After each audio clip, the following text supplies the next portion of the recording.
जम्मू कश्मीर में लोकसभा की 5 सीटें आती हैं और यहां 5 चरणों में वोटिंग होगी। यहां इस बार कांग्रेस और नेशनल कॉन्फ्रेंस के साथ गठबंधन है, तो बीजेपी और पीडीपी अलग अलग चुनाव लड़ रही हैं। यानी कि मुकाबला त्रिकोणीय होने के आसार हैं। अमेरिकी मैगजीन के इंटरव्यू में मोदी कश्मीर में डेवलपमेंट की बात करते हैं, लेकिन कश्मीर की जनता क्या सोचती है? मोदी के विकास का मॉडल कश्मीर की जनता के बीच में क्या नजरिया रखता है, वो भी आप खुद सुने। जी, आपका नाम? मेरा नाम सजाद अहमद शेर गुजरी। कहाँ से आप? मैं अच्छाबल शिलीपोरा से बिलोंग करता हूँ। अच्छा, इसी चुनावी क्षेत्र से हैं आप। अच्छा, आपसे हम जानना चाहेंगे, लोकसभा चुनाव आने वाले हैं। नेशनल कॉन्फ्रेंस और कांग्रेस का गठबंधन इन चुनावों में हुआ है। पीडीपी है, गठबंधन टूट चुका है नेशनल कॉन्फ्रेंस के साथ, तो वो भी अब अलग से चुनाव लड़ेंगे। भाजपा भी मैदान में है, वो भी अपनी किस्मत आजमा रहे हैं। तो आपके पास पहला ऑप्शन क्या है? किस पार्टी को आप चुनेंगे, जिसको आप वोट करेंगे? हम बीजेपी को चुनेंगे, क्योंकि मोदी साहब ने अच्छी हुकूमत की। पिछले 70 सालों से मैंने ऐसी हुकूमत कभी नहीं देखी जिसे इन 3 सालों में मैंने मोदी जी ने जो किया है, बस अच्छा किया है, बहुत बेहतरीन किया है। क्या किया मोदी ने जिससे आप जो है? मोदी साहब ने उसने गरीबों का सेवा किया है। जिसके पास रहने के लिए मकान नहीं था, उसको मकान दिया गया। कोई घर में बीमार पड़ता है, उसको ज़मीन बेचनी पड़ती है इलाज के लिए। उसने गोल्डन कार्ड दिलवाया, आज मुफ्त इलाज होता है 5 लाख रुपया। और बहुत सी स्कीमें दी है उसने। और ओल्ड पेंशन, अगर घर में थोड़ा बुजुर्ग बाप होता, उसको महीने में 1000 पेंशन मिलता है। पिछले सरकारों ने किया क्या है? मुफ्ती सरकार थी, उन्होंने कुछ नहीं किया। उन्होंने क्या किया है? वो सिर्फ खाली 370 पे सियासत कर रहे थे। वो कुछ नहीं था, वो 370। आपको लगता है मोदी जीत जाएंगे? हाँ, इंशाल्लाह मोदी जीत कैसे जाए। जीतेंगे? क्योंकि उसने बहुत अच्छी काम किया है जम्मू कश्मीर। आप खुद देखो, मैं वेस्ट अनंतनाग का रहने वाला हूँ। आप वेस्ट अनंतनाग में देखो। एनसी सरकार कैसी थी? एनसी सरकार उन्होंने यहाँ पत्थरबाजी उठवाई। 370 मिल्टन सी उसी के दौर में हुई ही यहाँ, जब पीडीपी सरकार थी, पत्थरबाजी हुई थी। ये क्या बोलते हैं उसको, स्टोन पेल्टिंग हुई थी उस टाइम। जब से भाजपा सरकार आई, सब कुछ खत्म हुआ। लेकिन भाजपा सरकार ने तो कश्मीरियों का जो स्टेटस था, स्पेशल स्टेटस आर्टिकल 370 कहते हैं कि वो हटा दिया। लोगों को नुकसान हुआ। कहाँ नुकसान हुआ या नुकसान हुआ उस हटाने से? फायदा हुआ। वो क्या था? ये कश्मीरियों की भाषा थी, ये कश्मीरियों की भावना थी। अमेरिकी मैगजीन न्यूज वीक ने मुसलमान और कश्मीर को लेकर ही नहीं, बल्कि देश की आधी आबादी यानी कि महिलाओं को लेकर भी नरेंद्र मोदी से सवाल पूछा। द न्यूज वीक के जर्नलिस्ट पिछले 10 साल में देश की महिलाओं के हालात को लेकर प्रधानमंत्री से सवाल पूछ रहे थे। सवाल यह था कि स्थिति में कितना सुधार हुआ। इसका रिपोर्ट कार्ड खुद प्रधानमंत्री नरेंद्र मोदी ने रखा। मोदी ने मातृ वंदन शक्ति बिल पास होने का जिक्र किया, जिसके तहत संसद और विधानसभाओं में महिलाओं को 33% का रिजर्वेशन मिलेगा। साथ ही मोदी ने कहा कि उनकी सरकार ने 28 करोड़ गरीब महिलाओं के बैंक खाते खोले हैं। पिछले 10 साल में मातृ मृत्यु दर में काफी सुधार आया है। आर्म्ड फोर्सेस समेत समाज के सभी क्षेत्रों में महिलाओं की भागीदारी भी बढ़ी है। देखिए, मोदी कह रहे हैं कि उन्होंने महिलाओं के आंसुओं को पोंछने की कोशिश की, बेटियों को सशक्त बना रहे हैं। मोदी के शासन में महिलाओं की जिंदगी में कितना बदलाव आया है, ये जानने के लिए हमारे संवाददाता ने मुंबई की कुछ महिलाओं से बात की। उनका जवाब सुनकर आप चौंक जाएंगे। मोदी जी को धन्यवाद करती हूँ, क्योंकि 70 साल बाद अभी अमृत महोत्सव हम लोगों ने सेलिब्रेट किया, तो इतने सालों में महिलाओं की बेसिक नीड सिर्फ मुझे लगता है मोदी जी ने ही सोचा है। क्योंकि 2014 में पहली बार मोदी जी बहुमत से जीत के आए। पहले उनका योजना था स्वच्छ भारत अभियान, उसके अंतर्गत करोड़ों टॉयलेट्स, मुझे लगता है जैसे खेड़े गांव में, आदिवासी एरिया में टॉयलेट का कंसेप्ट ही नहीं था, जहाँ पे महिलाओं को शौच के लिए जंगल में उधर सनराइज के पहले जाके चुपके से करके आना पड़ता था।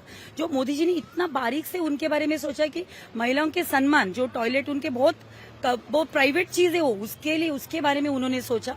वहां से लेके 33% रिजर्वेशन तक, शक्ति वंदना के जो अंतर्गत मोदी जी ने सोचा कि पार्लियामेंट में महिलाओं की रिप्रेजेंटेशन ज्यादा होना चाहिए। सर्वप्रथम मोदी जी का आभारी हूँ, क्योंकि मोदी जी है तो हम लोग है। मोदी जी का जो यूपीआई सर्विस जो दिया बैंकिंग का, वो तो लाजवाब है। हम लोग का अभी पैसा कुछ साथ में लेना नहीं चाहिए। मोबाइल है, कर दो, गूगल पे, जी पे, सब पे कर दो। ऐसा फैसिलिटी किधर है? चंडीगढ़ को मॉडल सिटी का दर्जा दिया जाता है। बड़ी संख्या में अमेरिका, कनाडा और ब्रिटेन में यहाँ के लोग रहते हैं। ऐसे चंडीगढ़ में महिलाओं की मोदी के बारे में राय क्या है, ये भी देखिए। नीना तिवारी सोशल वर्कर हूँ, घर घर जाती हूँ, समाज में काम करती हूँ। तो हमने देखा कि जो पिछले 70 सालों में ये जो डेवलपमेंट नहीं हुई है, वो पिछले 10 साल में इतनी डेवलपमेंट हुई है। मोदी जी ने देश का जो नाम है पूरे विश्व में एक तरह का रोशन कर दिया है। बाकी अपने देश के लिए भी उन्होंने कई एरिया हमारे देश में ऐसे अभी भी पिछड़े हुए थे, जहाँ शौचालय की सुविधा नहीं थी। महिलाओं के लिए जो एक बहुत दुखद मतलब घटना थी कि जो महिलाएं ओपन में शौचालय जाते उनके लिए शौचालय बनाए। घर झुग्गियों में थे, झुग्गियाँ मतलब हटाकर उनको एक एक कमरा, 2-2 कमरे घर बनवाए।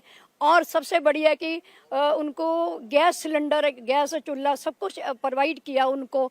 तो और आयुष्मान योजना, क्योंकि आजकल पता है आपको मतलब बहुत ज़्यादा मतलब बीमारियां चल रही हैं, तो आयुष्मान का भी बहुत लोगों को फायदा हो रहा है। सर, महिलाओं की जिंदगी में बिल्कुल परिवर्तन आया है। जो मोदी जी का विजन है देखने का, वो बिल्कुल ही अलग है।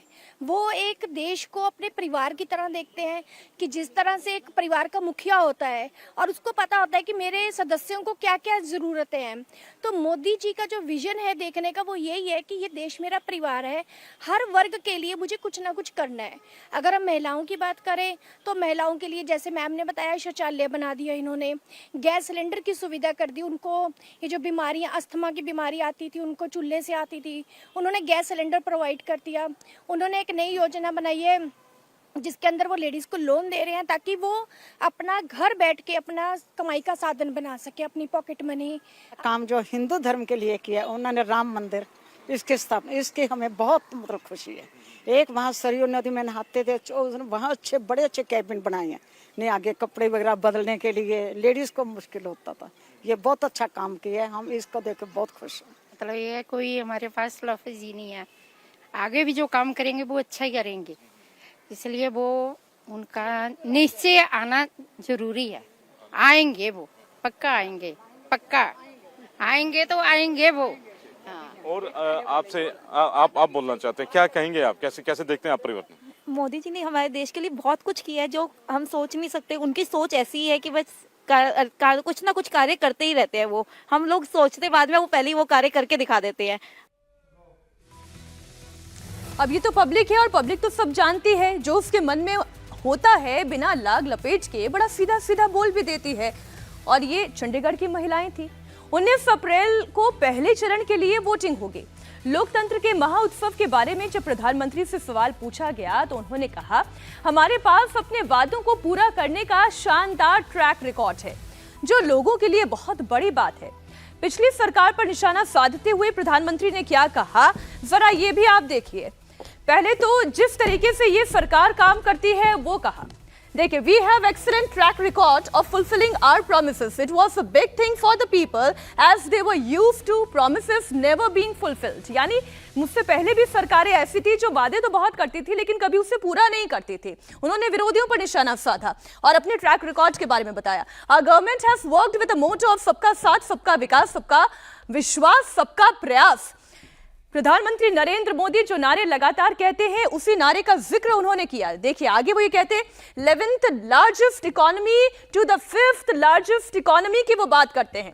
यानी कि भारत देश की इकोनॉमी को किस तरीके से ऊपर लेकर जाना है, इसकी भी रूपरेखा उन्होंने कहीं अपने मन में बना रखी है। People have the trust that if someone else has got benefits of our programs, it will also reach them. People have seen that India has reached ahead from 11th largest economy to 5th largest economy. अगर वादे किए जा रहे हैं और उन वादों का फायदा हो रहा है, उसे फुलफिल भी किया जा रहा है, तो वो जिस तरीके से 11वें से 5वें पायदान पर ये इकोनॉमी पहुंची है, इससे बड़ा सबूत और क्या हो सकता है। प्रधानमंत्री नरेंद्र मोदी जनता से किए हुए वादों को पूरा करने का भरोसा देते हैं। अपनी योजनाओं का लाभ किस तरीके से आम लोगों को मिल रहा है उसकी बात करते हैं। इसके साथ ही प्रधानमंत्री ने देश की मजबूत अर्थव्यवस्था का जिक्र किया। प्रधानमंत्री ने कहा कि लोगों ने देखा भारत 11वीं सबसे बड़ी अर्थव्यवस्था से आगे बढ़कर 5वीं सबसे बड़ी अर्थव्यवस्था बन गया है। अब देश को ऐसी आशा है कि जल्द ही भारत दुनिया की तीसरी बड़ी इकोनॉमी बनेगा। प्रधानमंत्री ने कहा, दूसरे कार्यकाल के अंत तक सबसे लोकप्रिय सरकारें भी समर्थन खोने लगती हैं। विश्व में पिछले कुछ सालों में सरकारों के प्रति लोगों का अविश्वास और असंतोष भी बढ़ा है, लेकिन भारत को अगर आप देखें आसाद रूप से और अपवाद रूप से वो खड़ा है, जहां मोदी सरकार के लिए जन समर्थन दिन ब दिन बढ़ता जा रहा है। और जिसकी एक झलक मैंने कल भी आपको दिखाई थी, जब प्रधानमंत्री नरेंद्र मोदी दक्षिण के दौरे पर थे और वहां पर लोगों का कितना प्यार और कितना विश्वास उन्हें मिल रहा था। अमेरिकी मैगजीन को प्रधानमंत्री नरेंद्र मोदी ने न सिर्फ विकास के बारे में बताया, बल्कि न्यूज़वीक को प्रधानमंत्री मोदी ने विस्तार से बताया कि अयोध्या में भगवान राम की प्राण प्रतिष्ठा उनके लिए क्यों अहम थी, इसके बारे में भी समझाया। प्रधानमंत्री मोदी ने कहा कि प्रभु श्री राम की राष्ट्रीय चेतना में, लोगों की राष्ट्रीय चेतना में श्री राम बसते हैं। देश के हर कोने में राम नाम की गूंज सुनाई पड़ती है। इसलिए प्राण प्रतिष्ठा से पहले 11 दिनों के विशेष अनुष्ठान के दौरान मोदी ने उन जगहों की तीर्थ यात्रा की जहां श्री राम के पदचिन्ह हैं। भव्य राम मंदिर में प्राण प्रतिष्ठा को उन्होंने देश की एकता के लिए भी अहम बताया। मोदी ने कहा कि देश के लोगों ने राम मंदिर के लिए सदियों तक इंतजार किया। राम जो कण कण में बसते हैं। गांव में आज भी लोग एक दूसरे से जब मुलाकात करते हैं तो अभिवादन में राम राम ही कहते हैं। विपक्ष ने राम मंदिर पर भी सवाल उठाया था, जिसका जवाब मोदी ने दे दिया। साथ ही विपक्ष के खतरे में लोकतंत्र वाले नारे को भी उन्होंने नकार दिया। कैसे नकारा, वो समझाने के लिए एक बार फिर से हमें आपको उनका स्टेटमेंट दिखाना पड़ेगा। प्रधानमंत्री नरेंद्र मोदी ने भारत को लोकतंत्र की जननी बताया। प्रधानमंत्री नरेंद्र मोदी ने कहा कि हम सिर्फ इसलिए लोकतंत्र नहीं है कि हमारा संविधान ऐसा कहता है, बल्कि ये हमारे जीन में है। देखिए जो बात उन्होंने कही वो मैं आगे पढ़ देती हूँ। As the largest democracy in the world, over 600 million people voted in the general election in 2019. In a few months from now, over 970 million eligible voters will exercise their franchise. Bharat सबसे बड़ा लोकतांत्रिक देश है। 2019 के चुनाव में 60 करोड़ लोगों ने वोट डाला था। इस बार 97 करोड़ वोटर्स मतदान करेंगे। मोदी ने साथ ही देश के लोकतंत्र में मीडिया की भूमिका को भी बताया, उसकी इंपॉर्टेंस क्या है, उसका महत्व क्या है, और आंकड़ों के जरिए समझाया कि देश में 1.5 लाख से ज्यादा मीडिया प्रकाशन समूह हैं तो सैकड़ों न्यूज चैनल है। देखिए ये बात उन्होंने किस तरीके से हाईलाइट की। प्रधानमंत्री मोदी के न्यूज़वीक को दिए गए इस इंटरव्यू को लेकर संजय राउत ने लेकिन प्रधानमंत्री पर निशाना साधा। उद्धव सेना के नेता संजय राउत ने कहा कि विदेश में मोदी का डंका बजाने वाले बहुत हैं, लेकिन 4 जून को यह साफ हो जाएगा कि किसकी बातों में कितना दम है। बड़ी बात देश में क्या लोग बोल रहे हैं। विदेश में मोदी का डंका बजाने वाले उनके भक्त है, वहां भी भक्त है उनके, लेकिन देश की जनता और देश का माहौल अलग है। तो विदेश के मैगजीन की बात यहाँ नहीं होनी चाहिए। आपको 4 जून को पता चलेगा, दूध का दूध पानी का पानी।